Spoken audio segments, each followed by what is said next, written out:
Alors, vous avez dans cette table ronde, en fait, nombre d'acteurs qui ont participé à la concertation qui est menée depuis un an sur plusieurs sujets, principalement la réforme du régime social des auteurs, mais également la CSG, on l'a vu, et également les revenus accessoires, on va le voir. Et puis un sujet donc, dont on a effleuré un petit peu en début de matinée le thème, à savoir la retraite et la réforme donc, des régimes universels. On va voir tous ces sujets, on a très peu de temps, donc je vais tout de suite vous donner la parole. Donc, on accueille sur cette table ronde Corinna Gepner, traductrice, présidente de l'ATLF, l'Association des traducteurs littéraires de France, Angela Alves, directrice de l'IRSEC, Anne-Marie Le Guével, qui est administratrice provisoire de l'AGSA, mais qui est également inspectrice générale des affaires culturelles et dont l'un des auteurs du fameux rapport que l'on attendait depuis la fin de l'année 2018 et qui n'est toujours pas paru ou rendu public, mais dont on a certains éléments depuis hier seulement, donc on y reviendra. Nicolas Georges, directeur du livre de la lecture à la DGMIC, qui nous parlera également du bilan qu'il fait au niveau du ministère de la Culture de cette concertation et de ces réformes. David Oyrup, qu'on a beaucoup chahuté durant ces concertations, mais qu'on remercie quand même d'être là et d'avoir été présent tout au long de ces échanges, donc qui est chargé de la réforme artiste-auteur à la direction de la sécurité sociale.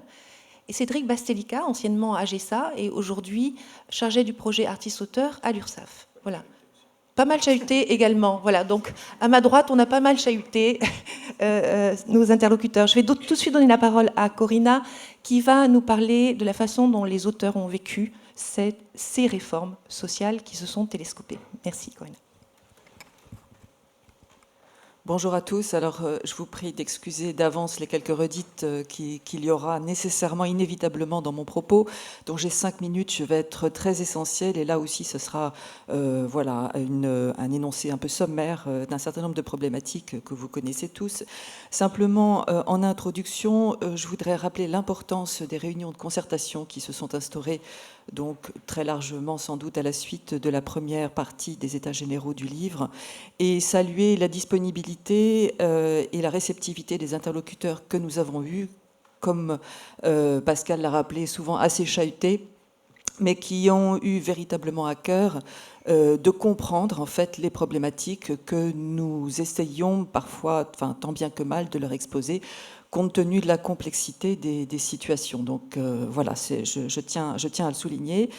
Et rappeler aussi qu'en dépit de toutes les avancées dont il a déjà été question ce matin, ce sont encore l'inquiétude et l'incertitude qui dominent très largement l'ensemble des réformes en cours, des réformes prévues et des réformes en cours, a beaucoup contribué à mettre en lumière, voire à renforcer la précarité dans laquelle se trouve encore un trop grand nombre d'auteurs.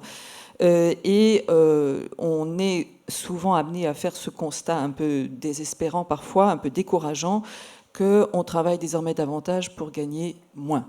Je pense que là, je rejoins les propos de certaines de mes collègues qui se sont exprimés plus tôt. Alors juste donc pour reprendre un petit peu sommairement un certain nombre de points qui restent, disons, irrésolus, les inquiétudes qui concernent le basculement des principales missions de l'AGSA vers l'URSSAF, dont on sait qu'il sera effectif en 2020, mais dont on ne connaît pas encore précisément toutes les modalités et pour cause, et ce qui en résultera pour les auteurs. Il y a également la disparition d'un système qui, pour les anciens affiliés, permettait notamment de ne régler que les cotisations effectivement dues, puisque les éventuels dépassements du plafond de la sécurité sociale étaient pris en compte.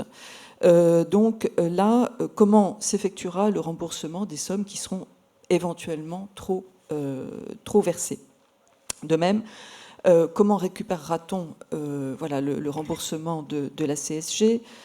Il y a également la question des cotisations retraite, base et complémentaires, qui sont comme on l'a rappelé, déductible du revenu, et visiblement, je crois que tous les auteurs n'ont pas encore compris qu'il fallait, que nous avions cette possibilité, et même qu'il fallait le faire au moment de la déclaration de revenus. Alors, comment cela se passera-t-il pour la cotisation de base lors de la déclaration 2020 sur les revenus 2019 ? Jusqu'à présent, c'était relativement simple de déduire la somme, nous la connaissions très précisément. Pour la retraite complémentaire, ça restera simple. Comment cela se passera-t-il pour la retraite de base ? Par ailleurs, la disparition de la distinction entre affiliés et assujettis permettra-t-elle effectivement à tous les cotisants d'ouvrir des droits à la retraite? Ça, c'est une question qui a été posée de façon insistante tout au long des réunions de concertation. Et enfin, comment notre retraite sera-t-elle financée? Là, M. Hajdari a déjà commencé à reposer le problème et souligner l'intérêt des pouvoirs publics justement à trouver une solution à peu près satisfaisante. Qu'adviendra-t-il de notre retraite complémentaire dans la réforme générale des retraites? Je rappelle que cette caisse de retraite complémentaire obligatoire est de création récente, et que les modalités, que la façon dont elle s'est structurée et dont nous avons, par exemple, pu bénéficier d'un abondement partiel par la SOFIA résulte du fait qu'il fallait remédier tout simplement à l'inexistence de la cotisation retraite complémentaire pour les auteurs. Donc qu'un système avait été trouvé qui permettait justement un rattrapage en quelque sorte pour un certain nombre de générations d'auteurs qui n'avaient pas pu acquitter les cotisations de retraite complémentaires. Donc voilà, ça explique beaucoup de choses. L'histoire aussi explique beaucoup de choses en ce domaine. Et donc, qu'adviendra-t-il de ce montage dans les années qui viennent?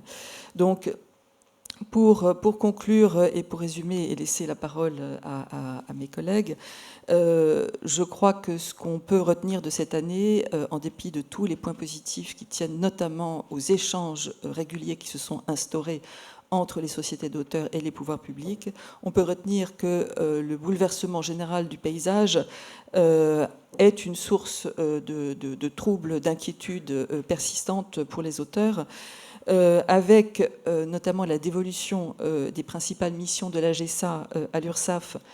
C'est la remédiation à une carence très grave qui, comme l'a rappelé Sophie tout à l'heure, a privé les assujettis de leur droit à la retraite, mais elle crée d'autres problèmes qui, pour l'instant, n'ont pas tous été résolus.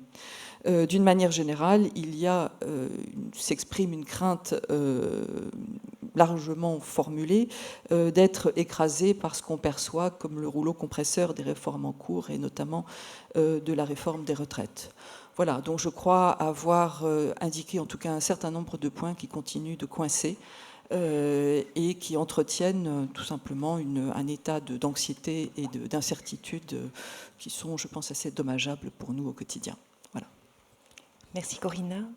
Je vais laisser la parole maintenant à Nicolas Georges pour lui poser donc la question du bilan de ces réformes du point de vue du ministère de la Culture, à la fois le bilan que vous faites du rôle du ministère dans ces concertations, comment il est organisé pour mener ces concertations, et également de ce qui reste comme chantier à faire sur ces réformes. Qu'est-ce que la concertation a permis d'obtenir comme avancée? Et puis on a eu hier, ont été dévoilés, comme je le disais, donc certains éléments du rapport IGAS qui, si je le comprends bien, ne sera jamais rendu public, IGAS-IGAC, pardon, qui ne sera jamais rendu public dans son intégralité. Je voulais vous interroger également sur une des mesures qui est contenue dans ce rapport que l'on attend depuis des années, qui concerne les revenus accessoires. Voilà, j'ai posé beaucoup de questions, mais... Ça fait pas mal de questions, en effet. Alors, pour ce qui est du bilan, c'est forcément quelque chose d'un peu personnel, mais que je dois partager avec mes collègues ici présents. Mais je me réfère, comme Martin Hajdari l'a dit, à la première session, finalement, de ces États généraux, dans lequel nous sommes venus, administration de la culture, avec une certaine crainte, évidemment, puisque la situation et l'atmosphère n'étaient pas à notre avantage, loin s'en faut, et nous n'étions pas vraiment très fiers de la manière dont nous avions traité ou non le sujet jusqu'à cette période. Par rapport à cette période, j'ai la faiblesse de penser, en tout cas, que cette deuxième session est meilleure.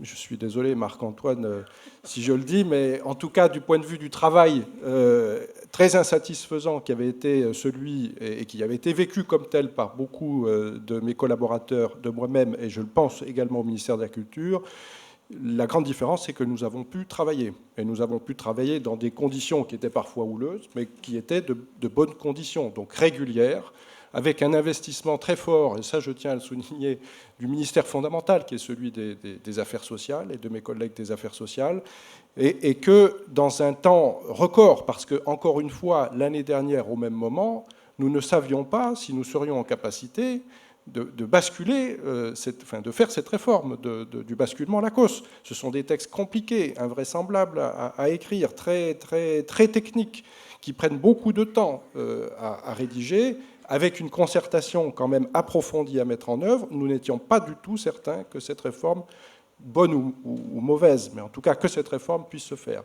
Elle a été faite. Et je pense que personne ne se plaint finalement autour de la table chez les artistes-auteurs de la manière dont la concertation s'est engagée. Ça, c'est un motif pour un fonctionnaire de satisfaction d'avoir quand même conduit un travail et d'avoir conduit un travail qui est correct techniquement. Je ne me prononce pas sur le fait de savoir s'il est bon fondamentalement ou pas. Après, peut-être de façon plus personnelle, ce que je retire de ces discussions avec vous, c'est le fait qu'on peut être satisfait, et c'est notre travail fonctionnaire, de faire des règles du jeu, de règles du jeu social, et qu'on est parfois assez stupéfait de voir à quel point ces règles qu'on estime correctes s'appliquent difficilement ou peuvent s'appliquer difficilement dans la réalité de vos situations. Et ce qui nous est exposé, pas seulement aujourd'hui, mais quand on voit les blogs que vous menez, les discussions qui sont menées sur les réseaux sociaux par les professionnels que vous êtes, nous sommes vraiment tristes, d'une certaine manière, et réellement, nous trouvons qu'il est déplorable, en tout cas, que des situations personnelles nombreuses de ce type puissent arriver, puisqu'aussi bien les droits sont là, d'une certaine manière, les règles sont écrites pour qu'elles puissent être appliquées. Et le fait qu'elles ne le soient pas ou difficilement, c'est un véritable problème qu'il faut traiter. Il ne faut pas laisser les choses comme ça. Nous mettons beaucoup de groupes de travail en place en ce moment. Il faut véritablement les traiter. Alors, vous l'avez dit, voilà le passé. Que reste-t-il à faire? Il reste, encore une fois, beaucoup de choses à faire. Et hier, même si le rapport n'a pas été diffusé, peut-être le sera-t-il, comme tous les bons rapports après coup, à titre d'archives historiques, d'une certaine manière, pour qu'on voit comment les choses ont été décidées.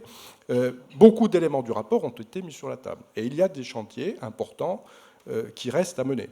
Bien entendu, vous l'avez dit, cette réforme du basculement à la cause, elle ne sera bonne que si elle apporte un plus du point de vue de l'ergonomie des outils aux artistes-auteurs. Donc ce chantier de l'ergonomie, de la manière dont on arrive à se connecter, à trouver l'information de façon fluide, facile, qui correspond à l'ambition de ce gouvernement et d'autres sur la dématérialisation, le fait de simplifier les procédures, etc., c'est un enjeu tout à fait capital, pas évident, qui coûte cher, qui mobilise les équipes de la cause, bien entendu, mais qu'il faut mener de façon à ce que vous soyez satisfait et que vous puissiez le dire. Enfin, ça nous intéresserait qu'on puisse dire la réforme a apporté du plus. Deuxièmement, vous l'avez dit, la question des revenus accessoires, revenus connexes, partie du rapport qui sera mise sur la table dans son intégralité, en effet. Un groupe de travail a été formé, 2 réunions ont été tenues, avec des positions qui sont plutôt ambitieuses, de la part en tout cas des inspecteurs généraux. Je ne me prononce pas sur ce qu'en pensent nos collègues, et pourtant ils l'ont dit, et je n'ai pas senti d'énormes réserves de la part de nos collègues des affaires sociales sur un certain nombre de propositions. Bien entendu, ils font attention à l'équilibre des comptes sociaux et sur l'ouverture à un certain nombre de revenus, le fait qu'un certain nombre de revenus passent dans les revenus d'auteur en particulier et soient traités comme des revenus d'auteur, donc susceptibles d'avoir l'intégralité finalement du bénéfice de la sécurité sociale des artistes-auteurs. Je pense que, sans grande crainte, nous devrions aboutir à des choses qui soient tout à fait satisfaisantes. Demain également se posera la question du devenir de la Maison des artistes et de la GESA, c'est-à-dire quelles seront ses fonctions, à quoi servira-t-elle, quelle sera sa gouvernance. Voilà aussi un chantier chantier qu'il nous faudra mettre en œuvre, effectivement. Donc voilà, je suis plutôt satisfait de la manière dont nous avons travaillé. Je mesure tout ce qu'il nous reste à faire et puis j'espère que ça se fera dans les mêmes conditions de dialogue que celles qui ont présidé, en tout cas, à nos travaux des 6 derniers mois. Alors, la parole maintenant au côté sécurité sociale avec David Oirop pour nous dire comment il a vu cette concertation, qui n'était pas forcément l'exercice qu'habituellement vous avez à mener, et dans tous les cas pas avec le même type d'assurés sociaux, avec des problématiques qui sont quand même très particulières, des questions qui sont peut-être aussi parfois atypiques. Donc, comment vous l'avez-vous ressenti? Est-ce que vous avez senti, comme Nicolas Georges le disait, qu'il y a eu un vrai chemin qui a été parcouru, avec parfois des incompréhensions qui n'ont pas été levées, hein, que les choses soient claires, mais au moins on s'est exprimé franchement, on a dit clairement ce que l'on pensait sur un certain nombre de sujets, et du côté de l'administration, on a eu des réponses sur un certain nombre de questions. Il y a des sujets sur lesquels il reste peut-être à débattre. Alors, par exemple, les modalités de trop perçus et de remboursement de trop perçus, l'amélioration des questions de certificats de précompte, la question aussi peut-être d'une plus grande simplification encore de cette réforme, en particulier à destination, alors c'est sans faire de sectarisme, mais à destination des populations précomptées, parce que comme elles sont précomptées, par définition, le nécessaire a été fait par un tiers. Pourquoi les obliger à faire des déclarations? Pourquoi avoir des taxations d'office? Enfin, ce sont toutes ces questions sur... Et qu'est-ce qu'on peut encore discuter? Voilà, la concertation, ce que vous avez à en dire, peut-être d'autres sujets que vous souhaitez aborder, et puis les perspectives éventuellement de sujets encore discutables. Bon, je vais essayer de faire bref. Donc, pour moi, qui ai récemment quitté mes fonctions, je peux revenir sur ces 2 années de travail sur le sujet de la protection sociale des artistes-auteurs. Ça a été pour moi un apprentissage très fécond. Voilà, merci les artistes. Et un petit peu de musique. Non, mais je connaissais assez peu la situation économique et sociale des artistes-auteurs. Et leur régime est quand même très particulier. C'est pas vraiment un régime au sens juridique du terme. Ils sont assimilés salariés, ils sont au régime général. Nous, on a en charge l'équilibre des finances sociales, des règles équitables et homogènes pour les populations du régime général. Et là, on se retrouve avec des gens qui sont au régime général, donc qui bénéficient des règles du régime général, mais qui ne sont pas des salariés. Donc, c'est un vrai élément de complexité pour nous et d'appréhension du système. Et donc, quand ce système-là, on en était tous plus ou moins conscients, ne fonctionnait pas depuis trop longtemps, plusieurs décennies, notamment en termes d'ouverture de droits vieillesse et de cotisation, et puis plus globalement d'accès aux droits sociaux, de simplicité des démarches, etc. Et qu'on a proposé une réforme avec le ministère de la Culture. Évidemment, quand on change un peu les règles pour essayer d'améliorer sur un système qui dysfonctionnait depuis 3 ou 4 décennies, ça remue des choses, ça suscite des interrogations et ça peut même générer de la complexité au moins provisoire. Le but du jeu étant quand même de simplifier les choses pour les artistes-auteurs et d'améliorer la qualité du service. Donc c'était ça qui nous animait quand on a proposé cette mesure-là, qui était d'apparence relativement technique, du transfert de la collecte. Pourquoi on l'a fait? Parce que depuis plusieurs décennies, il n'y avait pas de recouvrement de la cotisation vieillesse, donc il n'y avait pas d'ouverture de droit. Ça a été rappelé plusieurs fois ce matin. On avait 2 solutions, hein. Soit on mettait de l'argent dans le système d'information de la GSA-MDA, on modifiait les règles, on lui demandait de se mettre un peu à la page et de corriger le tir. Soit on transférait la collecte aux URSSAF, ce qui a été l'option retenue. Pourquoi? C'est le sens de l'histoire, c'est le collecteur de la branche, c'est la branche recouvrement du régime général, c'est lui qui propose les coûts de recouvrement et de collecte les plus faibles, et à qui on a transféré un certain nombre de missions de recouvrement récemment. Donc ça fait sens, ce qui oblige bien évidemment à revoir aussi les missions de la GSA-MDA.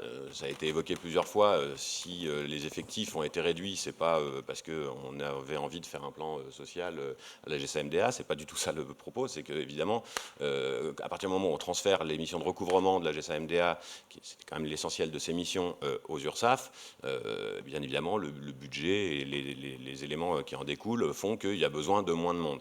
Il va falloir réfléchir dans les mois et les années qui viennent à comment améliorer la qualité de service, l'accès aux droits.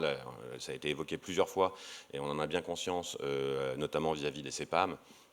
Ça a l'air d'être très compliqué et il faut vraiment... Caisse primaire d'assurance maladie pour tout le monde. Oui, voilà, au niveau de l'assurance maladie, des congés maternité, des indemnités journalières. Donc là, il y a un vrai chantier à poursuivre qu'on n'a pas pu mettre en œuvre à ce stade, qui est entamé, mais dont les résultats ne se font pas sentir. Mais voilà, donc c'était le transfert du recouvrement visait à corriger une anomalie depuis plusieurs décennies. Ça ne pouvait évidemment pas se faire dans un cadre strictement identique, d'où la nécessité de changer les règles en proposant un décret, et d'où la nécessité de concerter assez largement avec les représentants des artistes-auteurs pour définir ces règles qui sont effectivement très complexes, comme l'a rappelé Nicolas Georges. Mais au-delà des strictes modifications de règles vraiment strictement nécessaires au transfert de la collecte, on a voulu en profiter pour corriger un certain nombre des anomalies qu'on avait laissé perdurer au ministère des Affaires sociales depuis trop longtemps. Et c'est ce qui a notamment occasionné le changement dans le calendrier de la collecte et puis la mise en place, notamment pour ceux qui déclarent en BNC, c'est un sujet d'importance, traitement à salaire ou BNC, un nouveau calendrier qui permette de corriger le vrai problème de ce régime depuis la création de ce régime. C'est-à-dire qu'au début de l'activité, quand vous vous affiliez au régime, comme vous n'avez pas encore eu de revenus, vous ne payez pas de cotisation, mais donc vous ne vous ouvrez pas de droits. Et puis quand vous liquidez vos droits à la retraite à 60, 65 ou 70 ans, peu importe, vous continuez à payer des cotisations sur les revenus de N-1, N-2, mais vous n'ouvrez pas de droits puisque vous avez liquidé vos droits à retraite. Donc finalement, dans certains cas, il y avait 18 mois de non-cotisation, donc non-ouverture de droits en début de carrière, et 18 mois de cotisation à fonds perdu en fin de carrière. Ça fait quand même beaucoup, même si on fait en sorte d'allonger la durée de cotisation nécessaire pour valider les droits, enfin 36 mois quand même Oui, pardon, excusez-moi, tout le monde n'est peut-être pas habitué. Mais donc voilà, c'est une vraie anomalie du régime qu'on a cherché à corriger, et je suis absolument ravi de voir que des gens dans l'assistance ont noté les améliorations apportées ces dernières années. On en a profité pour faire améliorer d'autres éléments un peu plus à la marge, mais forcément, on a changé le rôle des commissions professionnelles, le parcours d'affiliation, les dispositifs de précompte, etc. Donc, ces modifications-là, elles ont été faites grâce à la concertation, parce qu'évidemment, en juin, quand on a fait cette première réunion de concertation, on savait à peu près ce qu'on voulait faire, mais dans le détail, il restait à le voir et surtout à le partager pour qu'il y ait un minimum de consensus. C'est vrai que ces 6 mois de réunions de concertation régulières, intenses, longues, elles ont été fécondes parce qu'elles ont permis d'atterrir sur un décret qui avait paru en début d'année et qui met en musique ces mesures. Et puis elles ont permis d'établir un dialogue, et même si on a fini cette partie-là du travail sur le décret, on a, grâce à ce dialogue, pu identifier d'autres chantiers sur lesquels il faut qu'on porte l'attention. La difficulté étant de réussir à prioriser les différents chantiers qui restent à voir. Et là, en la matière, les artistes-auteurs sont nombreux, il y a des cas spécifiques, mais il y a aussi des professions, des branches, avec des problématiques assez différentes. Et on a parfois un peu de mal à identifier ce qui est très très prioritaire de ce qui est juste très prioritaire. Mais on a bien conscience qu'il y a beaucoup de choses prioritaires. Sur la CSG, je ne reviens pas dessus. Enfin, la problématique de la CSG, c'est exactement la même que... Enfin, ça vient du régime spécifique des artistes-auteurs. Comme ils sont au régime général, effectivement, on n'avait pas les moyens de jouer sur les règles de ce régime, puisque ce n'en est pas un. Donc, on ne peut pas modifier les règles juste pour les artistes-auteurs. La mesure portée dans le programme présidentiel de relèvement de la CSG en contrepartie de la suppression des cotisations chômage, comme il n'y a pas de cotisation chômage, évidemment, la mesure de hausse du pouvoir d'achat ne fait pas grand-chose. Il y avait quand même aussi, dans les déclarations politiques, il y avait aussi le fait qu'aucun actif ne perdrait de pouvoir d'achat. Oui, tout Donc, à fait. il n'y avait pas que la question du mais salariat. C'est bien sur cette question-là qu'on souhaitait... C'est bien sûr parce qu'il y a eu un engagement qu'aucun actif n'allait perdre du pouvoir d'achat qu'il a fallu, nous, Direction de la Sécurité sociale, trouver des solutions pour les populations. Il n'y a pas que les artistes-auteurs, on a parlé des marins tout à l'heure, mais plus globalement les fonctionnaires ou un certain nombre d'agents de régimes spéciaux, SNCF, RATP, etc., qui ne gagnaient pas de pouvoir d'achat, voire en perdaient. Il a fallu trouver des dispositifs de compensation. Mais pour ces régimes-là, comme ce sont des régimes spécifiques, on avait quelques marges de manœuvre. Pour les artistes-auteurs, comme ils sont au régime général, on n'avait pas ces marges de manœuvre, d'où la nécessité d'avoir une mission qui se penche sur les différentes options et qui nous conseille sur ce qu'on pouvait faire pour trouver une solution. Ça a été, la mission a rendu ses travaux à l'été 2018, si je ne me trompe pas. La mise en œuvre a été très longue, ça nous a obligés à trouver des modalités transitoires sur 2018 et 2019. Ça apparaît horriblement complexe pour 0,95 points de l'assiette des revenus. C'est horriblement complexe. On va se diriger tout doucement vers 2020 avec un dispositif pérenne et on espère qu'on aura tourné la page de ce dispositif transitoire et qu'on aura réglé les problèmes qui ont pu être évoqués. Je termine peut-être donc puisqu'on m'a tendu une perche sur les améliorations possibles. Donc il y en a beaucoup. Hein. Moi, au-delà des améliorations ponctuelles, je pense qu'il faut vraiment qu'on garde en tête un objectif. Si on veut que les réformes servent et soient acceptées par vous, il faut vraiment qu'on fasse un travail sur l'accès au droit. La compréhension, l'information, ça a été évoqué sur le côté fiscal, la publication de documents de synthèse, l'information auprès des artistes-auteurs, mais aussi des diffuseurs pour qu'ils puissent ensuite relayer cette information. Il faut qu'on fasse un travail avec la CNAM, l'assurance maladie, pour simplifier l'accès aux démarches.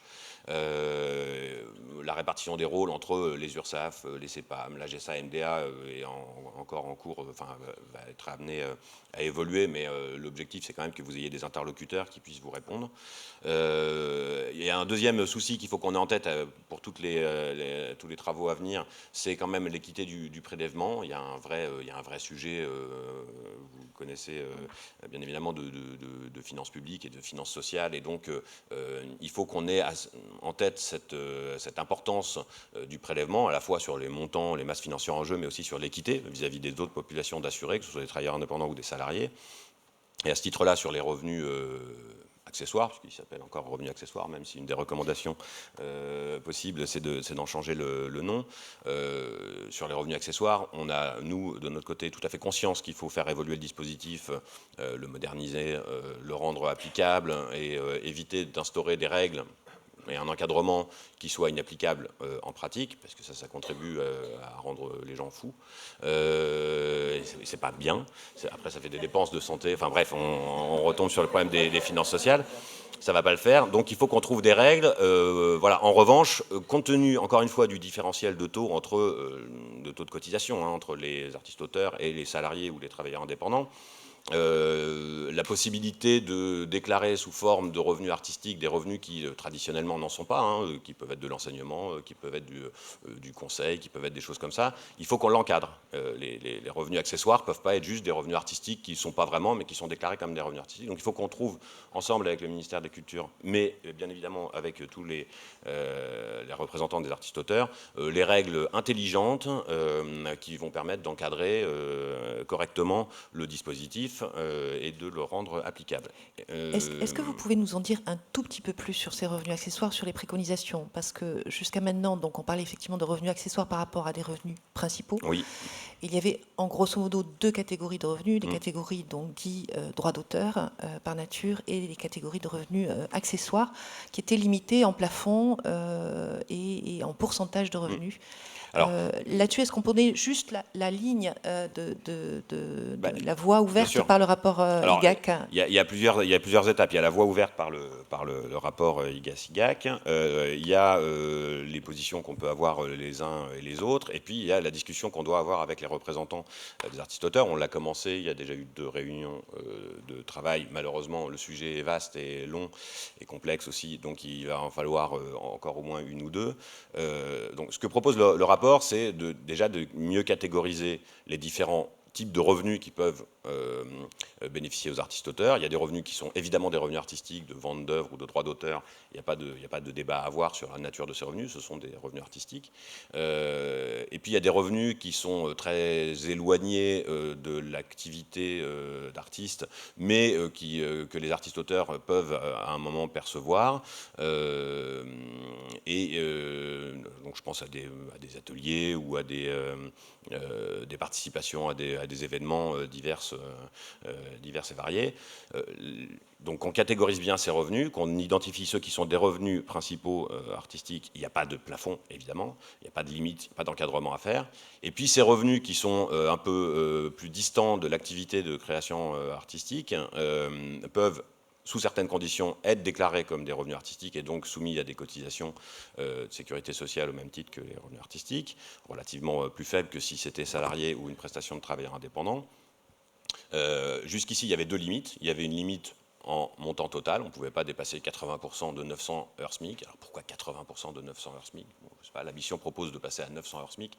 Ça ne va pas changer la face du monde, mais ça enlève un petit élément d'interrogation. Pourquoi on s'embête à mettre ce type de limite? Et surtout, une autre limite qui nous paraissait très importante, mais qui dans la réalité n'était pas applicable, c'était 50% maximum de l'ensemble des revenus pouvaient être constitués de ces revenus accessoires. C'est bien d'ailleurs pour ça qu'ils étaient accessoires. Ils ne pouvaient pas dépasser 50% des revenus. La mission propose de supprimer ce critère qui n'est pas applicable, parce qu'évidemment, vous ne connaissez pas le montant des revenus que vous allez percevoir cette année, donc vous ne savez pas dire à celui qui va vous faire venir pour participer à une conférence si oui ou non vous allez rentrer dans les 50% et que vous pouvez être rémunéré en droit d'auteur ou pas, et la personne, l'établissement, etc., ne le sait pas plus. Attendez, je vais tempérer tout de suite. Non, rassurez-vous, là c'était l'aspect positif des choses. On est tout à fait prêt à comprendre que ce critère n'étant pas opérationnel, il faut le changer. Ça ne sert à rien de maintenir dans les textes une règle inapplicable. Néanmoins, la supprimer tout simplement en disant il n'y a plus du tout de limite revient presque à considérer que dans ce cas-là, ce sont des revenus d'artiste-auteur. Il y a un certain nombre de ces catégories de revenus, moi, que je ne peux pas considérer comme étant purement artistiques, notamment si on autorise à déclarer sous forme de droit d'auteur des cours donnés au domicile de l'artiste. Bon, moi, il y a beaucoup de gens qui donnent des cours particuliers de plein de choses. Si demain il suffit de déclarer qu'on a abordé vaguement le sujet de l'art comme personne contrôle de l'art ou de la culture ou de l'éducation culturelle ou peu importe, pour pouvoir déclarer ça en droit d'auteur plutôt qu'en travailleur indépendant, ça pose un réel problème d'équité du prélèvement, de recettes, d'abus potentiels. Donc il va falloir qu'on trouve des solutions. Je ne peux pas vous en dire plus puisque comme je viens de le dire, on a commencé les réunions de travail avec les représentants du personnel et pour l'instant on en est resté à la première étape. C'est-à-dire, c'est quoi tous ces revenus? Dans quelle catégorie on les range pour ensuite savoir l'ampleur de ce qui est considéré comme du accessoire, connexe, annexe, peu importe pour l'instant le nom qu'on leur donne. Ensuite, on va devoir discuter sur quelles sont les règles d'encadrement, 900 heures SMIC, mais nous, en tout cas, on va essayer d'en proposer d'autres, intelligentes mais réalistes. Et ensuite, en fonction de ce sur quoi on atterrit, on verra comment on appelle ces revenus. Et le but du jeu, c'est de les inscrire dans le code de la sécurité sociale et plus dans une circulaire pour que ce soit clair pour tout le monde. Et ensuite, on fera une belle circulaire interministérielle avec l'éducation nationale, etc., pour que tout le monde connaisse le dispositif, sache comment il fonctionne et que vous puissiez et qu'il l'applique tout simplement. Voilà. Voilà. Mais vous voyez, c'est long, c'est très compliqué, très technique, et c'est un sujet parmi d'autres.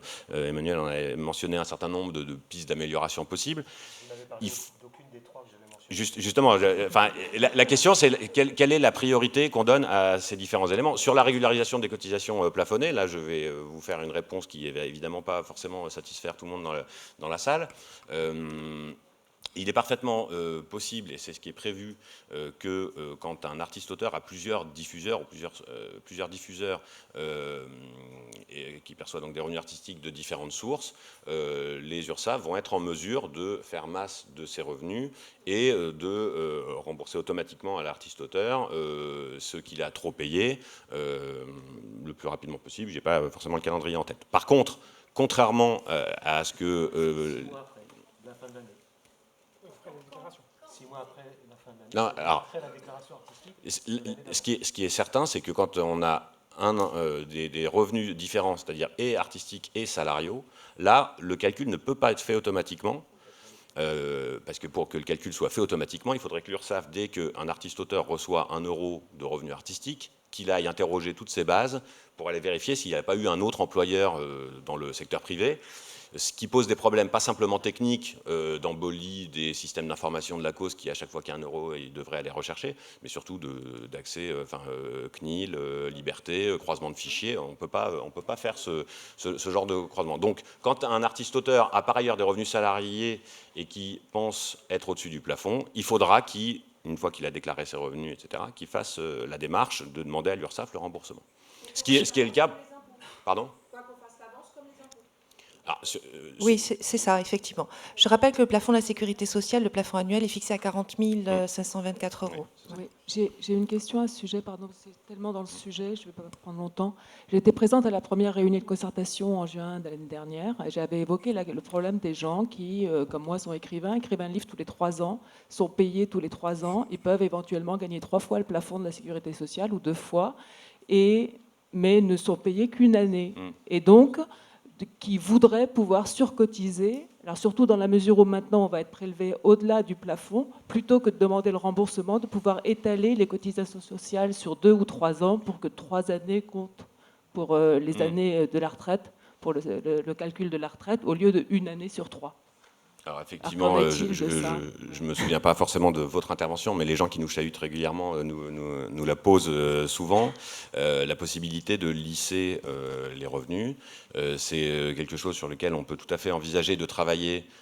Pour moi, c'est absolument irréaliste d'envisager d'y travailler dans les mois, dans le semestre qui vient, compte tenu des autres chantiers qu'il faut mener à leur terme et des autres priorités.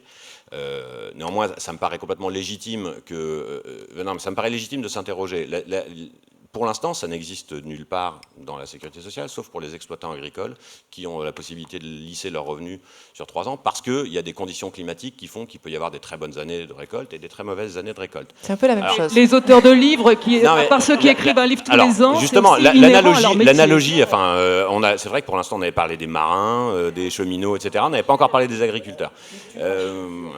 Donc, oui, la différence étant que les conditions climatiques sont vraiment un événement complètement exogène à la formation du revenu des exploitants agricoles. Le succès, je ne dis pas le succès, je dis la relation avec le diffuseur, et notamment savoir s'il vous paye en une fois, s'il étale, etc. Pour moi, c'est plus un sujet que vous pouvez discuter dans le cadre des réflexions sur le partage de la valeur, l'organisation du système de l'économie du livre. Non, mais pourquoi un diffuseur verserait forcément en une fois soyons clairs sur cette question, puisque c'est une question... Vous dites qu'il faut donc laisser en dépôt chez le diffuseur. Le diffuseur, il ne demande pas mieux que de vous payer le plus tard possible. C'est ce qu'on m'avait répondu, ça m'avait beaucoup choqué. L'AGSA m'avait répondu. Tout le monde sait qu'il faut demander à ne toucher que le plafond de la sécurité sociale et à reporter à l'année suivante le reste, alors qu'on l'attend déjà depuis 2 ans quand même. Mais c'est bien. On vous propose pas d'attendre encore plus. Enfin, je veux dire, il faudrait éventuellement demander à les avoir en avance, quoi. Mais non, mais je veux dire, il y a des vraies réflexions sur la relation avec les éditeurs. Non, mais je n'ai pas de solution, moi, pour ça. Je dis simplement que le lissage des revenus dans la sécurité sociale, ça n'existe pas. On peut y réfléchir, mais pour moi, toute la solution ne provient pas forcément de l'adaptation des règles de la sécurité sociale. Je vous remercie. Donc, effectivement, c'est l'article 100 bis pour les impôts. Je vous remercie, David, pour votre intervention. Je vais laisser la parole maintenant à Anne-Marie Le Guével, qui va nous parler peut-être du rôle de l'AGSA et de la MDA, des réformes qui sont envisagées pour ces 2 organismes qui ont vu leurs effectifs réduits, leur rôle réduit également, et comment est envisagé l'avenir, c'est-à-dire les auteurs demain à qui ils s'adresseront, quelles informations pourront-ils obtenir auprès de ces organismes et de quel accompagnement ils pourront bénéficier en termes d'action sociale également. Oui, effectivement. Donc moi j'ai été nommée administrateur provisoire de l'AGSA MDA en mars dernier par les 2 ministres de la Culture et des Affaires sociales. On a travaillé avec... mes missions, à ce titre, sont réduites, puisqu'elles consistent, si j'ose dire, à l'approbation des comptes et à la tenue de la commission d'action sociale. Il y en a eu 4 en 2018. Je vais passer rapidement là-dessus. La première a consisté à traiter le stock des demandes de 2017 qui n'avaient pas pu être traitées. Et on a retrouvé donc un nombre normal. Enfin, il y a eu plus de 411 demandes traitées dans l'année de prise en charge de cotisation. Il y a des critères à la fois de revenus du foyer fiscal et des critères sociaux qui sont ceux qu'appliquait mon prédécesseur, puisqu'il y avait également un administrateur provisoire auparavant. Donc ces questions ont été réglées classiquement, approbation des comptes, et Cédric Bastelica, qui est l'agent comptable et qui était là, m'a accompagné ainsi que les équipes dans ce travail, c'est-à-dire à la fois pour les comptes et la commission d'action sociale. On peut rappeler juste que l'action sociale donc, permet de prendre en charge les cotisations pour les auteurs qui en font la demande, sous des critères, donc, comme je disais, de revenus et de composition du foyer, enfants ou pas, pacsés, mariés, etc. Il y a en gros 250 demandes par an, et il y a eu plus de 411 dossiers traités en 2018, puisqu'il y avait un stock 2017 à traiter, avec une moyenne de 500 €, je dirais rapidement, en gros, de prise en charge par demande. Donc c'est pas négligeable, et ça concerne effectivement 250 auteurs par an pour la GESA, strictement. Je ne parle pas de la Maison des artistes, mais on est sur des chiffres à peu près similaires, tant en montant qu'en nombre de demandes. Et donc ces commissions ont pu se tenir avec l'équipe de la GESA et de l'AMDA. Les règles ne changent pas fondamentalement pour 2019, à la réserve d'avoir cotisé à 900 € et de répondre à ces critères pour la prise en charge de ces demandes. Donc, les auteurs vont être précomptés néanmoins de leur cotisation. Oui, mais ils pourront, la grande nouveauté, mais alors qui interviendra sur la casse de 2020 seulement, puisque une fois que seront connus les revenus 2019, c'est qu'ils pourront avoir un remboursement des cotisations précomptées s'ils font la demande de prise en charge. Donc ça, c'est une avancée sur le plan social, si j'ose dire, qui correspondait à une demande, mais qui n'interviendra que pour la casse de 2020. Et sur le rôle de la GESA et la MDA, vous faites, de la GESA, c'est très important d'en parler, puisque une partie de ma mission en tant que représentant des conseils d'administration a consisté non pas... Enfin, j'ai participé au comité de pilotage, qui ont été nombreux, et Cédric et Bastelica, et chef de projet ici, les connaît bien. Comme une grande partie des agents, c'est-à-dire les 3/4, ont été basculés au recouvrement, ne restait en objectif cible pour la GESA et la MDA que 24 personnes. Et effectivement, en tant qu'administrateur provisoire, j'ai été sensibiliser les assemblées générales, d'une part de la Maison des artistes en décembre dernier, qui a donné son feu vert pour un rapprochement avec celle de la GESA, et d'autre part celle de la GESA qui a donné son feu vert dans un deuxième temps. Elle a été informée en décembre, puis elle s'inquiétait de savoir des modalités, des précisions, des positions des deux ministères. Et donc ce n'est qu'en janvier 2018 que l'Assemblée générale de la GESA a également dit, entendu pour un feu vert pour étudier un rapprochement de ces deux associations, sous une forme ou sous une autre, pour arriver à ce qu'il n'y ait qu'un seul accord d'entreprise et à ce que ces 24 personnes soient vraiment polyvalentes pour traiter tous les auteurs et pour pas se repartir la charge entre des auteurs qui relèveraient de la Maison des artistes et, ou de la GESA, ce qui est encore le cas aujourd'hui, puisqu'il y a 2 accords d'entreprise, ce qui est tout à fait gênant sur le plan du fonctionnement. Bon, néanmoins, tous ces personnels restent pour l'instant dans les mêmes locaux, des efforts ont été faits et l'accompagnement social, enfin les choses se sont bien passées. Néanmoins, la position des ministères tarde à se faire connaître, je dirais, par rapport à une lettre qu'a adressée le président de la GESA, M. Hermont, aujourd'hui à la SACEM, en questionnant les deux ministères sur leur position par rapport à ce feu vert sur un rapprochement qui est le bon sens même, tout simplement. En quoi les auteurs auront un bénéfice de ce Le rapprochement. bénéfice, ça consistera surtout d'abord dans la polyvalence des agences. Ça semble banal de dire ça, mais effectivement aujourd'hui, dans l'équipe résiduelle de 24 personnes, il y a 7 personnes qui traitent des auteurs de la Maison des artistes. Le reste concerne des employés de l'AGESA. Et à terme, par rapport à l'équipe qui va répondre aux auteurs, il faut qu'elle soit polyvalente et qu'elle réponde à des auteurs qui relèvent de l'AGESA et de la MDA, surtout qu'on a, parmi des illustrateurs ou des photographes, des gens qui relèvent tantôt de l'une, tantôt de l'autre, et que cette porosité fonctionnelle ne se traduit pas sur le plan administratif, ni sur le plan juridique, et qu'il y a tout à gagner en termes de qualité de service, et tout simplement d'avoir un interlocuteur qui vous réponde que vous releviez de l'AGESA ou de la MDA, si vous êtes photographe ou illustrateur, par exemple. Voilà. Donc ça sera un gain en termes de service. Bien sûr, le lien avec l'équipe de la cause en termes informatiques est très important. Enfin, voilà, il y a des tas de modalités très pratiques dans lesquelles il n'est pas utile de répondre. Je rappelle que le rôle des missions qui vont rester à l'AGESA n'est pas négligeable, parce que, outre l'accueil et le renseignement, il y aura le fonctionnement des commissions professionnelles, et il y a le rapport fait des préconisations en ce sens, puisqu'elles vont avoir à connaître de dossiers qui posent problème sur des questions qui traversent un peu les disciplines, comme l'auto-édition, par exemple. Et il est important que ces questions puissent être discutées au-delà des 5 branches qui constituent aujourd'hui le régime, parce que c'est des questions qui traversent tout simplement toutes ces disciplines et toutes ces branches. Il y aura aussi le rôle de la commission d'action sociale qui demeure à l'AGESA MDA aujourd'hui, donc à terme peut-être à une seule association, enfin il faut le souhaiter pour plus de simplification.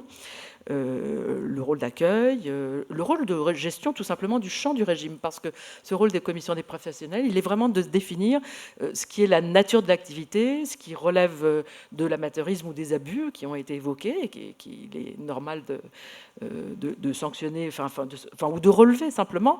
Donc ils sont signalés par les services et ils aboutissent dans les commissions professionnelles qui aujourd'hui travaillent très bien, tant dans cette enceinte qu'à l'AFDAS par exemple, et qui ont montré leur pleine connaissance de ces métiers. On a parlé, juste une dernière question tout à l'heure, d'accompagnement des CPAM, d'accompagnement dans le relais auprès des organismes sociaux qui versent des droits, CPAM pour l'assurance maladie, CNAV pour l'assurance vieillesse. Est-ce que l'AGESA, à terme, aura ce rôle-là d'interlocuteur, d'interface avec ces organismes? Est-ce que c'est à l'ordre du jour?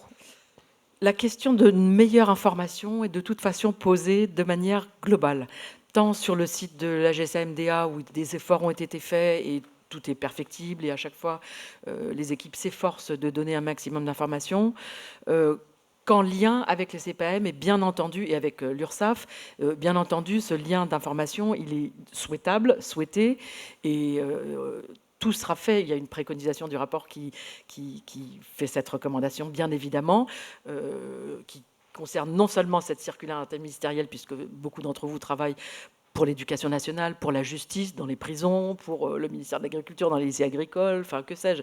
Il y a vraiment effectivement des fois des blocages administratifs avec des autorités qui disent « bon, on ne vous connaît pas ». Enfin, voilà. Donc ça, c'est une préconisation au niveau étatique, c'est-à-dire qu'une circulaire interministérielle donnerait à connaître les spécificités de ce régime afin que chaque employeur, qu'il soit collectivité territoriale, ministère de l'Éducation nationale ou de la justice, se dise ben voilà, là je dois appliquer les règles comme ça et c'est clair pour moi. Et bien entendu que des organismes comme l'AGESA MDA et la COS ont vocation à rendre cette information lisible et claire pour tout le monde, tant auprès des diffuseurs qu'auprès des auteurs. C'est normal et les efforts collectifs de chacun vont dans ce sens. Je vous remercie.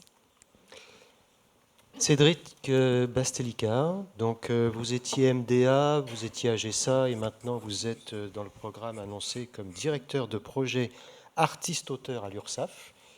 Donc vous êtes l'homme de la pratique, de la mise en place pratique de la réforme, ou une des personnes chargées de la mise en place pratique de la réforme. Donc on voudrait avoir de votre part un petit peu le point sur la mise en place pratique pour les auteurs, pour les diffuseurs, les points sur lesquels ça a bugué, les solutions qui ont été trouvées. Et puis, je pense surtout pour les auteurs, ce qui les intéressera, c'est aussi de savoir, dans le calendrier des choses à faire, c'est quand, c'est quoi, ils seront informés comment, parce que, encore une fois, c'est un sujet sur lequel les auteurs ne trouvent pas ou ne trouvent pas l'information ou ne trouvent pas que l'information à leur disposition soit suffisamment pédagogique pour eux. Donc il y a un vrai souci de campagne d'information, en particulier sur le fait que les auteurs doivent, à la fin de l'année ou au début de l'année prochaine, créer leur espace personnel sur le site URSAF pour pouvoir faire leur déclaration l'an prochain. Enfin, c'est ces questions pratiques sur lesquelles ce serait intéressant que vous réagissiez. Donc oui, sur la mise en place de la réforme, ça a été présenté par d'autres personnes, c'est à compter des revenus de 2019. Donc en fait, il y a un décalage en fonction des populations. Les diffuseurs ont fait leur première déclaration, la déclaration du premier trimestre des auteurs précomptés et non précomptés à l'URSSAF. Donc ça a démarré. Ils ont créé leur compte en amont. Ils ont eu des communications en amont pour créer leur compte. On a, comme dans tout transfert, laisser plus de temps aux diffuseurs pour déclarer par rapport à l'échéance classique du 15 avril sur le site, ça a été mis au 31 mai. Et comme dans tout transfert, il y a des difficultés pour les diffuseurs pour déclarer parce que méconnaissance du nouvel outil, parce que changement, même si c'est à la marge, des modalités de déclaration. Et donc, bien sûr, comme c'est fait pour tout transfert, il y a une attention particulière sur les personnes qui vont déclarer plus tard. Et l'URSSAF n'a pas appliqué des majorations de retard dès le 1er juin pour les diffuseurs qui déclaraient le 2, puisqu'on est quand même dans une phase de transfert. Donc, il y a toute l'information. Il y a le passage de la GSA-NDA à la COS, étant toujours un petit peu à la GSA. On a des diffuseurs qui déclarent à la GSA en pensant déclarer comme avant. Donc, ils ont des retours. Donc, le temps qu'ils aient le retour, qu'ils aient les modalités concrètes de gestion pour les revenus 2019, forcément, ils ne sont pas dans les délais pour déclarer. Et tout ça, ça sera pris en compte dans la gestion par l'URSSAF.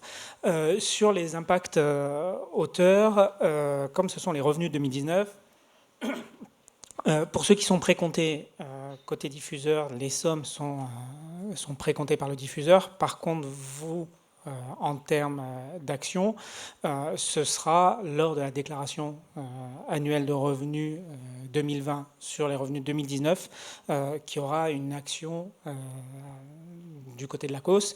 Donc c'est une création de compte. La création de compte se fera sur la base des déclarations diffuseurs. Donc vous serez destinataire d'un courrier d'immatriculation pour créer votre compte en ligne avec le code provisoire, etc. Ce qui se fait de façon classique pour des créations de comptes en ligne.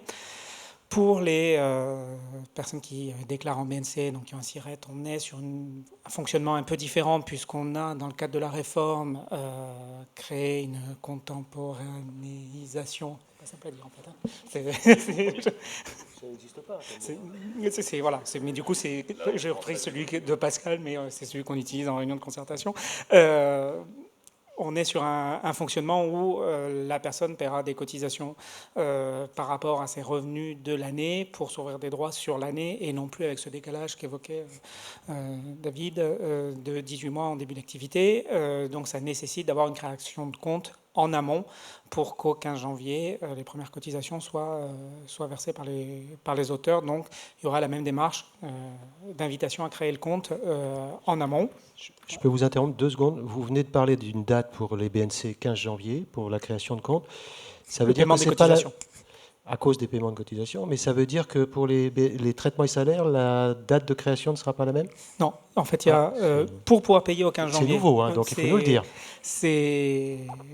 En fait, il faut voir c'est par rapport au fonctionnement. Comme c'est au 15 janvier que l'auteur en BNC doit payer ses premières cotisations, il faut qu'il ait son compte avant.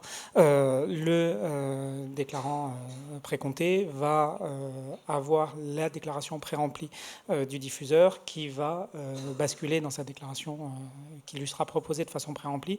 Et pour faire cette déclaration, on est sur avril, donc ça ne sert à rien d'avoir une création de compte en amont. Et on a ce décalage entre les personnes qui sont...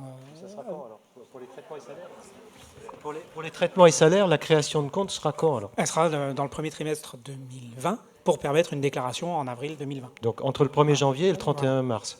D'accord. Alors, pour revenir sur l'impact auteur, les déclarations qui sont faites aujourd'hui par les diffuseurs, que ce soit du précompte ou des déclarations pour les personnes qui sont dispensées de précompte, vont être déversées sur le compte auteur, c'est-à-dire que ce qui n'existait pas auparavant à la GSA-MDA, il y aura un lien entre la déclaration du diffuseur et la déclaration de l'auteur. Et donc, l'ACOS aura connaissance des déclarations faites par les diffuseurs et proposera une déclaration pré-remplie aux auteurs pour avoir directement l'information et non plus fournir, comme c'était le cas par le passé, des certifications de précompte à la GSA pour dire oui, j'ai été précompté de 10 000 € et ces 10 000 €, ça a été précompté par tel auteur, tel diffuseur, tel diffuseur, tel diffuseur. Si le précompte est réalisé, on aura l'information différente. Pour utiliser, c'est du technique, mais pour que ces déclarations soient bien identifiées au niveau de l'auteur, il y a la nécessité de fourniture du numéro de sécurité sociale par le diffuseur, et donc pour que le diffuseur l'ait par l'auteur, qui est la clé d'entrée dans la sécurité sociale. Les droits ouverts à la retraite, les droits ouverts à la maladie, que ce soit les IJ ou les frais de santé, sont sur la base du numéro de sécurité sociale, et donc l'ACOS utilise ce numéro de sécurité sociale pour identifier les auteurs. Et donc dans les déclarations diffuseurs, le NIR, numéro de sécurité sociale, est indispensable pour identifier ces auteurs, pour qu'on ait bien connaissance de l'ensemble des déclarations des diffuseurs. Peut-être un dernier sujet avant de passer la parole à Angela Alves. Campagne d'information à destination des auteurs sur la suite de la mise en place de la réforme. Oui, quand, quels moyens, combien de fois vous allez faire ces informations? Parce que les auteurs, ce n'est pas forcément une fois en un seul endroit qu'il faut les informer, parce que vous n'arriverez pas à toucher tout le monde. Quel document ou quel support vous mettez en œuvre pour informer les auteurs? Juste un flash info auteur, très bien, mais pas forcément le truc que tous les auteurs vont avoir, parce qu'il faut qu'ils aillent sur le site de la GSA ou de la MDA. Pardon? Ils y vont tous les jours. Non, ils sont connectés en permanence. Voilà, donc un petit sujet sur les campagnes d'information avant de passer là. Ouais. Donc sur les campagnes de communication et d'information, il y aura on va utiliser plusieurs canaux de communication. On utilisera la GSA et l'MDA comme ça a été fait pour les diffuseurs pour communiquer de l'information sur ceux qui sont identifiés à la GSA MDA. On le fera, il y a déjà eu une communication vers il y a 2 communications vers les artistes-auteurs qui ont été faites par la GSA MDA et l'URSSAF, qui ont été relayées auprès des organisations professionnelles, parce qu'on sait très bien que AGSA-MDA ou même URSSAF, il y a des canaux qui fonctionnent très bien via les organisations professionnelles. Pour le dernier Flash Info Auteur du mois de novembre ou décembre, il a été vu avec des représentants des artistes-auteurs pour qu'on soit dans un langage administratif, mais compréhensible aussi par les artistes-auteurs et accessible, parce que des fois on écrit des trucs, c'est super clair quand on les lit, mais quand on les fait lire à un auteur, c'est beaucoup moins clair. Donc ça a été un travail avec les représentants des artistes-auteurs dans le cadre des réunions de concertation, d'avoir un échange sur les moyens de communication et ce qu'on communique vers les auteurs. Donc c'est un processus qui va se poursuivre au niveau de toute l'année 2019. Ça ne sert à rien, là en juin, de vous dire il y a quelque chose qui va arriver l'année prochaine, et on essaie de faire des communications où il y a du contenu et pas juste adresser de la communication pour faire de la communication. Donc là, la prochaine communication devrait être vers septembre-octobre pour informer, on va dire, la partie plus BNC, et on fera d'autres communications sur les réseaux sociaux, sur le site de l'URSSAF, sur le site de la GSA-MDA, et avec des relais professionnels, comme ça a été fait pour les diffuseurs. Oui, juste une question. Vous avez dit tout à l'heure, on leur a donné plus de temps pour le faire aux diffuseurs. Vous étiez obligé de leur donner plus de temps, ça ne fonctionnait pas. J'espère qu'on n'aura pas le droit à ces discours-là, nous. Vous en convenez, monsieur? Ça ne fonctionnait pas, ils avaient pu créer un compte, ils ne pouvaient pas faire les paiements. Vous en convenez? Il y a eu, comme dans tout transfert, des situations de blocage. Ah, mais je ne dis pas diffuseurs. que c'est pas... Oui, oui. Oui, il y a eu des blocages. Il y a eu 13 000 diffuseurs qui ont créé un compte. Il y en a Ils ont 8 créé 000 leur qui ont compte, fait mais des ils ne pouvaient pas déclarations. procéder Il y au paiement. en a 8 000 qui ont fait des déclarations. Voilà. Il y en a un grand nombre qui ont payé, puisqu'on est sur des montants de recouvrés à GESA, sur le sujet. URSAF, équivalents à ceux qui ont été recouvrés sur les mêmes périodes par la GESA-MDA. Donc ça a fonctionné. Il y a eu des bugs. Il y a eu des difficultés pour des diffuseurs de faire soit l'affiliation, soit la déclaration, soit le paiement. C'est pour ça que ça a été reporté. Non, mais c'était juste. Aussi. J'espère que vous ne nous direz pas des choses comme ça à nous, quoi. Ce que je voulais dire, c'est qu'il y a des conséquences. Hein. Quand il y a des dysfonctionnements avec la GESA, avec le système de la GESA, il y en a d'autres qui se profilent. Hein. On a par exemple, dans les documents que même s'ils sont administratifs, on arrive quand même à décoder, même si on n'est que auteur, on voit apparaître des choses comme un diffuseur recevra de l'URSSAF, un document qui dit qu'il s'est acquitté de nos cotisations. Et on nous demande de le garder à vie. Vous avez vu ça? Vous l'avez eu? C'est le certificat de précompte. Voilà. On nous demande de nous assurer et de demander aux diffuseurs de nous faire parvenir les documents comme quoi ils se sont acquittés des cotisations sociales. C'est sur les documents d'info. Alors que c'est vous qui attribuez ce dit certificat, pourquoi voulez-vous que nous allions leur demander un document dont vous êtes émetteur? Si vous êtes émetteur de ce document, vous mettez sur notre compte à nous, ça y est, ils ont payé. Il faut arrêter les papiers. Oui, pardon, alors, tu vois, c'est exactement ce que j'ai dit hier à la réunion de concertation. Donc voilà, je suis d'accord avec ça. J'ai déjà eu la question et on a déjà eu la réponse. Alors, on aura un groupe de travail spécifique sur les certificats de précompte. En tout cas, c'est ce qui a été dit hier à la dernière réunion de concertation, de façon à voir comment on pourrait l'améliorer. Oui. Sur ce sujet-là, effectivement, qui a été évoqué en réunion de concertation hier, il faut absolument qu'on ait, on a à l'esprit et on essaye de faire en sorte que les démarches soient relativement simples. Même si le sujet est très compliqué, parce qu'il y a des situations individuelles différentes, etc. Sur ce sujet-là, il est important, pour pouvoir procéder à la régularisation du plafond, pour pouvoir vérifier, puisque l'artiste-auteur n'a quasiment rien fait. Quand il a perçu ses reçus, il a perçu ses revenus nets, il ne sait pas exactement combien il a payé, etc. Il y a un moment, il nous semble important que l'artiste-auteur fasse une démarche de validation des revenus perçus et des cotisations acquittées qui lui ont ouvert des droits, etc. On pourrait tout à fait envisager dans un système futur que ce soit les URSSAF qui fassent ce boulot-là, mais pour l'instant, c'est pas elles qui le font. Le bulletin de paye, c'est une obligation de l'employeur. Les URSSAF le connaissent exactement la situation, mais ce n'est pas les URSSAF qui éditent le bulletin de paye, c'est l'employeur. Là, c'est aux diffuseurs de le faire. On peut tout à fait envisager de réfléchir, je ne sais pas du tout ce que ça implique, mais on sait ce qu'on s'est engagé à faire hier, de réfléchir à une solution comme ça peut exister sur ce qu'on appelle des titres simplifiés pour les personnels de maison, les femmes de ménage et autres. Il y a les CESU, il y a des choses comme ça, des titres simplifiés qui permettent d'établir des équivalents de fiches de paye, de payer les cotisations, bref, de faire du tout en un, simple. Voilà. Simplement, cette démarche-là de créer quelque chose de spécifique pour les artistes-auteurs pour faciliter les démarches, elle ne peut pas se faire en quelques mois, même après des séances de concertation. Donc il faut qu'on fasse de la concertation là-dessus. Oui. Moi, par exemple, cette année, j'ai 72 diffuseurs. Il faut que j'aille demander 72 fois des certificats de précompte à des gens qui ne me les enverront pas. Alors, si vous ne stockez pas l'information alors que vous en disposez, vous me demandez à moi de venir justifier quelque chose que vous avez déjà 72 fois, mais c'est, je sais pas, c'est 23 jours de travail. Non, alors, ça c'est un autre sujet. Ça, pour revenir. Alors, non, mais c'est un enfer pour des sommes. Oui, je sais.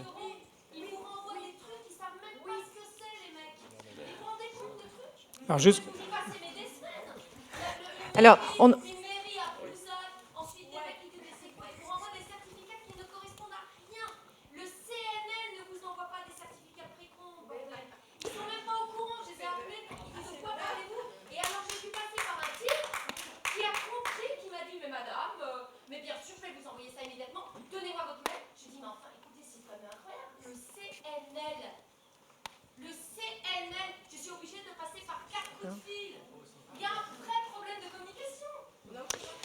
Alors, je pense que cette question a été abordée. Cette question a été abordée. Je pense que vous avez été clairement entendu. Est-ce qu'on est d'accord que vous avez clairement entendu la demande qui a été faite là? Alors, On peut le noter. Et est-ce qu'on peut revenir dans le cadre on peut des revenir discussions juste sur un point, sur ce sujet. Emmanuel, quand même, qu'on n'a pas abordé, c'est que a été évoqué dans le cadre du rapport IGAS, une des préconisations du rapport était de mettre une sanction à la clé pour les diffuseurs qui mais ça change ne rien, fourniraient ça. pas.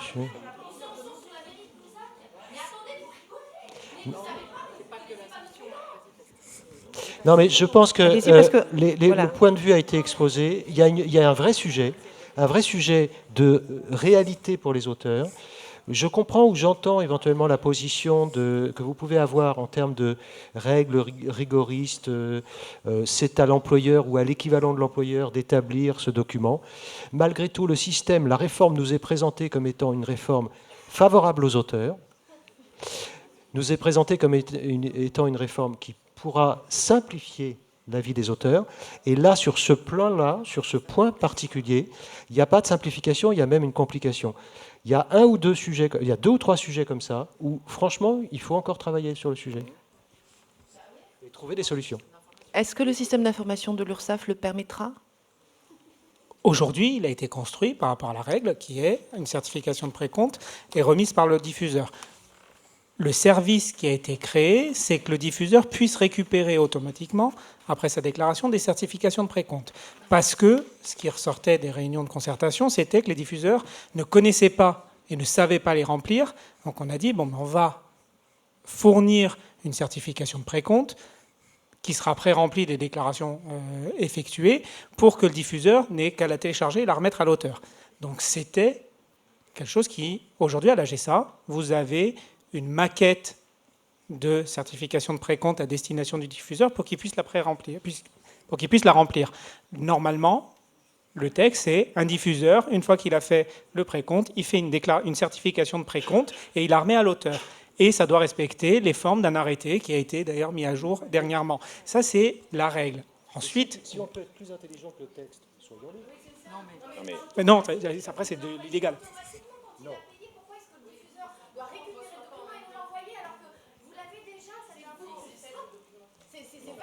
C'est pas hop, parce que c'est... Alors, On nous dit qu'il y a un système qui marche ou pas. J'ai cru comprendre que vous travaillez déjà, vous, à la GSA, Maison des artistes. Ça ne fonctionne pas, et donc vous vous occupez maintenant de l'URSSAF. Moi, j'avoue que ça ne me rassure pas. Ce qui me rassurait, c'est que... Non, mais vous ne prenez pas... dans l'idée, c'est compliqué. Hein. On nous a dit, l'URSSAF, et c'est vrai qu'on l'a pensé, hein, il y avait quelque chose de sympathique avec la GSA, parce qu'attention, on avait...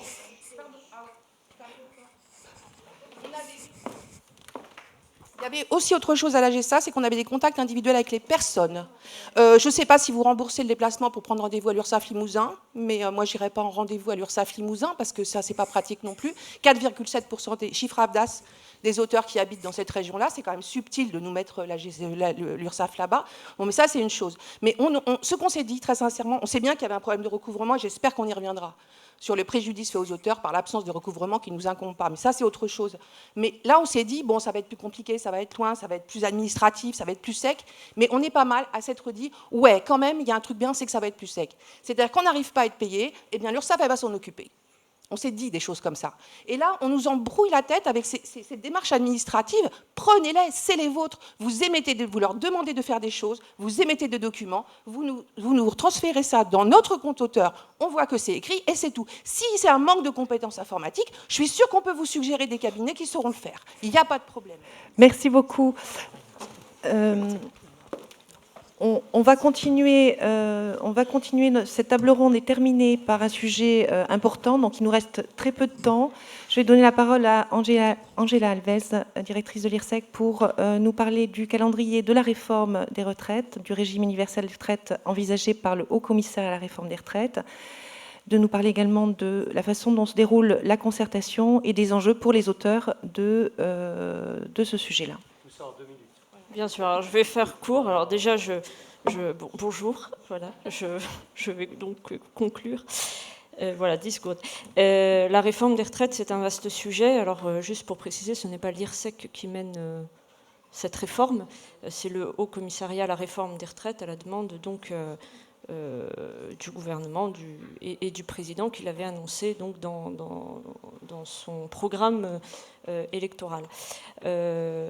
Aujourd'hui, qu'est-ce qui est attendu de cette réforme ?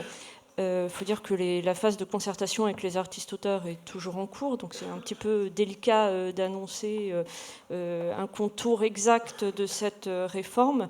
On peut quand même déjà entrevoir les principes généraux. Les principes généraux d'un régime universel, c'est que pour un point cotisé, la même valeur pour tout le monde, hein, le même prix d'un point pour tous les assurés, sachant que le Haut Commissariat à la réforme des retraites a bien en tête de tenir compte de certaines spécificités, et vous vous doutez bien que vous avez des spécificités. Les concertations se sont déroulées pour l'instant plutôt dans de bonnes conditions, je vais dire, où on a eu quand même le sentiment que le Haut Commissariat à la réforme des retraites avait en tête les spécificités des artistes-auteurs. Et l'une des spécificités, c'est effectivement cette assimilation au régime des salariés, où jusqu'à présent, pour le régime de retraite de base, les auteurs ne s'acquittaient que de la cotisation part salariale, la part patronale étant exonérée jusqu'à présent. Mais la validation des droits se faisait donc sur la base de vos revenus, donc vous aviez exactement les mêmes droits qu'un salarié. On calculait les 25 meilleures années pour vous attribuer vos droits à la retraite.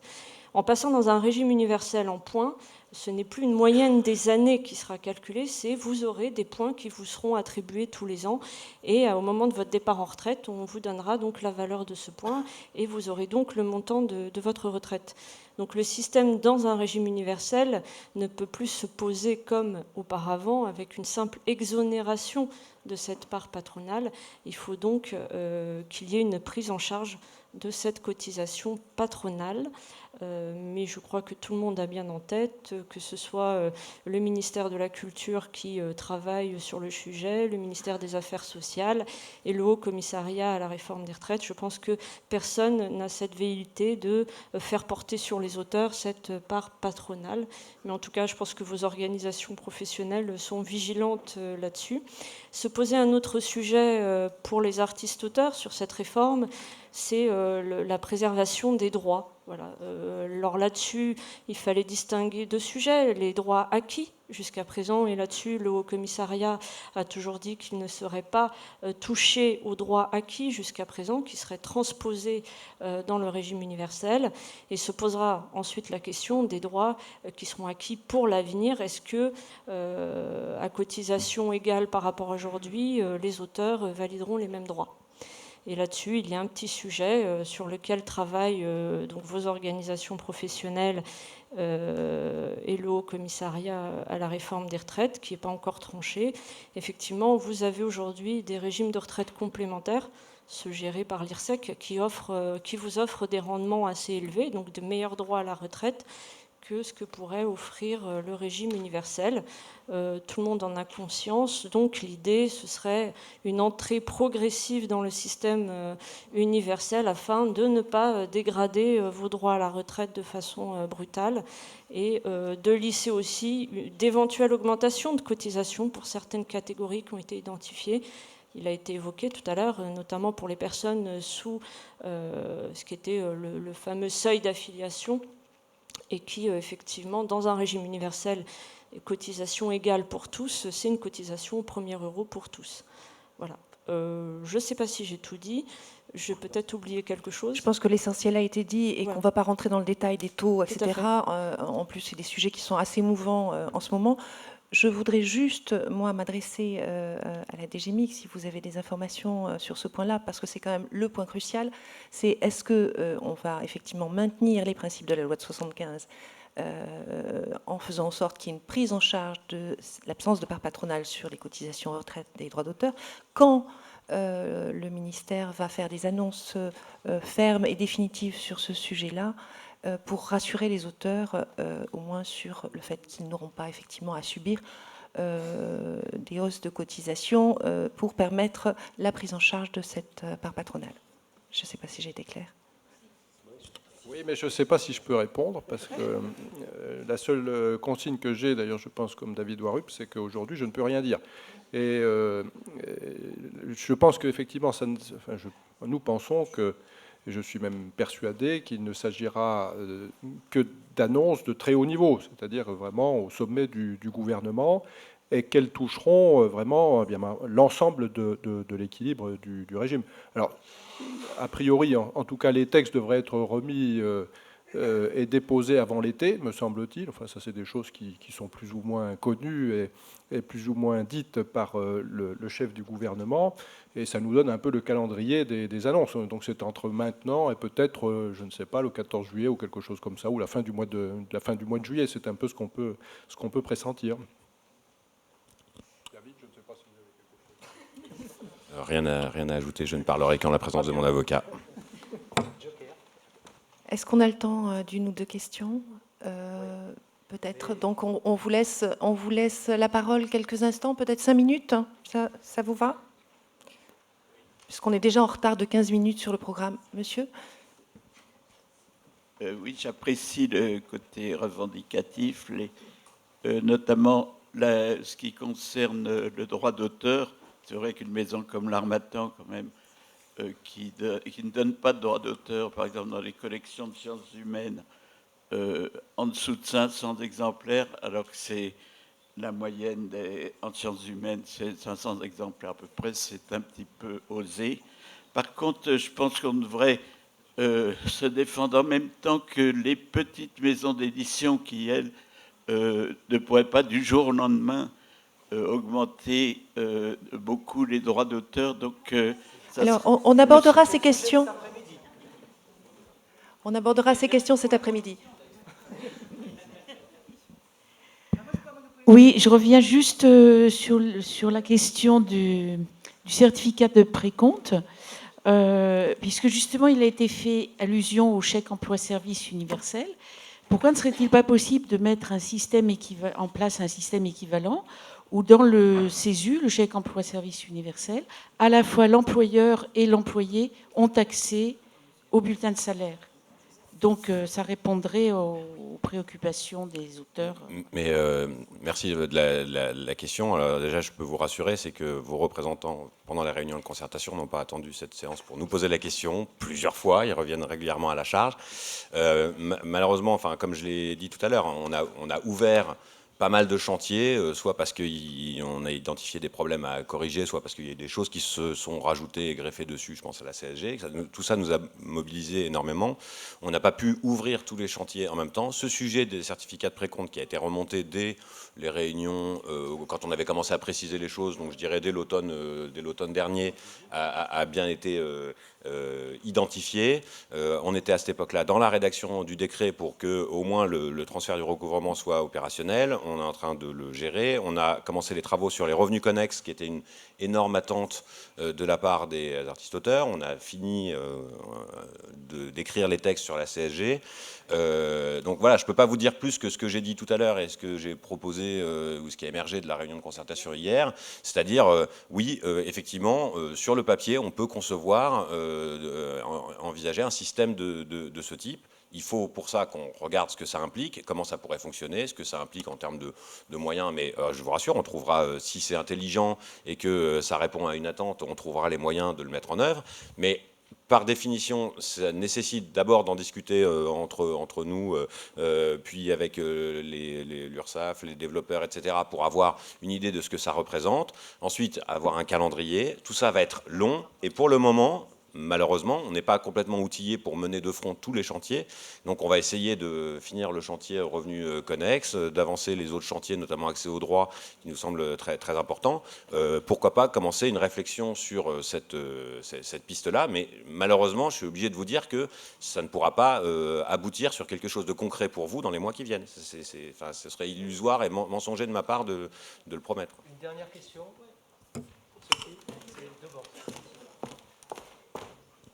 On est inquiet pour plein de sujets. On pourra peut-être vous communiquer directement les petits problèmes techniques qu'on voit. Je vais passer en 2 mots. Par exemple, dans l'éducation nationale, il y a énormément de personnes qui ne veulent plus payer parce que c'est l'URSSAF en bas de la feuille. Oh bien, mais c'est votre problème de les informer que c'est légal. Je voudrais qu'on revienne parce qu'on a eu les chiffres. On a eu, si vous êtes dans le PASS 1, ça sera 11,30%. C'est super, tant mieux, on a l'impression que ça part pas trop mal. Mais je ne sais pas si vous avez entendu en introduction Madame Chauveau nous expliquer qu'elle n'avait que 300 € de retraite. Vous l'avez entendu? Vous avez assumé vos responsabilités en tant qu'affaires sociales. Les travaux du Sénat, préparatoires à la loi de financement 2018 de la Sécu, l'indiquent très très bien. Il y a eu un énorme dysfonctionnement de l'AGSA, ne procédant pas au recouvrement. D'une part, pour ceux qui étaient affiliés. Mais on a aussi le problème des personnes qui n'ont pas été affiliées, croyant être affiliées. Parce qu'il y a le mot AGSA, on a maintenant des documents qui, j'espère, seront opposables du type. Hier, nous avons vu un auteur qui était à la retraite pour un autre travail d'éditeur en presse.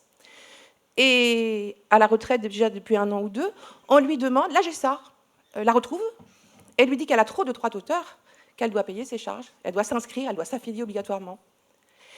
Pourquoi ne l'a-t-on pas fait pour les autres? Pourquoi les personnes n'ont pas été contactées? On les identifiait, on avait leur numéro de sécu. Moi, ce que je voudrais juste vous proposer là, c'est, parce que vous avez des compétences que nous n'avons pas malheureusement, notamment, j'imagine, en droit administratif ou des choses comme ça. Monsieur, vous êtes un auteur. Vous avez fait une pause, vous avez écrit 3... Et là, vous vous dites, il faut que j'ai perdu des annuités à cause de tout ça, à cause de ces préjudices, à cause de la GESTA. Je voudrais que vous me disiez le parcours que vous me conseillez de faire d'un point de vue légal. Je ne sais pas, est-ce que je vais au tribunal administratif? Qu'est-ce que je dois faire? C'est ça que je vous demande. Comment on peut faire du contentieux contre vous, en gros? Contre vous-même, exactement. Non, Sophie, c'est intéressant, bon, vous répondez, mais après, non, mais j'ai pas de, je ne peux pas répondre précisément à cette question, je ne peux pas vous donner un conseil sur un parcours qui est... Non, en plus, non. Désolé, non, ben, on ne vient pas tous du même sérail, on a tous nos parcours, et donc, non, je n'ai pas fait d'études de droit. Ce qui ne m'empêche pas de connaître un petit peu le droit social de par mon expérience. Non, mais on a bien conscience, c'est que le problème, le dysfonctionnement majeur depuis des années, le distinguo entre les affiliés et les assujettis, le fait qu'il n'y ait pas eu d'ouverture de droit, enfin, c'est tout ça, c'est ce constat-là qui nous a conduit. Voilà, je dis nous, le gouvernement, l'administration, depuis déjà quelques années, a envisagé, je crois en 2016, le dispositif de rachat de cotisations prescrites parce que on sait, voilà, qui fonctionne bon an mal an. Je ne vais pas en faire le bilan là, mais c'était bien un moyen de rattraper le passif pour ceux qui sont sur une base volontaire, etc. Donc il y a plein de problèmes spécifiques sur ce dispositif, mais c'est ça qui avait été envisagé. Et ce que nous avons proposé, et là pour le coup j'étais en poste quand on l'a proposé, c'était en 2018, enfin pour la LFSS 2018, d'aller plus loin, puisque ça permettait dans certains cas sur une base volontaire de corriger le passé, mais qu'il fallait mettre fin à cette distinction affilié-assujetti, simplifier, mettre d'équerre le système avec un processus de collecte qui fonctionne, et c'est pour ça qu'on a fait cette mesure de transfert du recouvrement. Donc maintenant... Le rattrapage, je voudrais brûler sur ce qui a été fait pour madame. Qu'est-ce que vous proposez? Madame peut probablement proposer des relevés de compte d'auteur, des bordereaux, etc. On pourrait reconstruire ce parcours. Il y a une démarche compensatoire quand on a eu la retraite complémentaire, avec la loi issue du droit de presse pour nous, c'est une partie spécifique chez vous. Pourquoi est-ce qu'il n'y a rien de fait pour rattraper ça? Vous pouvez pas dire, ah là là, qu'est-ce que c'est triste, ah là là, c'est dommage, donc du coup, on passe à l'URSSAF, ah quand même, 300 €, c'est pas beaucoup. On se demande comment on rattrape ça. Le dispositif qui a été mis en place, qui ne répond pas complètement à votre question, est le dispositif dont parlait David Heurup, qui est le dispositif de régularisation des cotisations arriérées. Voilà. Qui permet effectivement de racheter, entre guillemets. Voilà.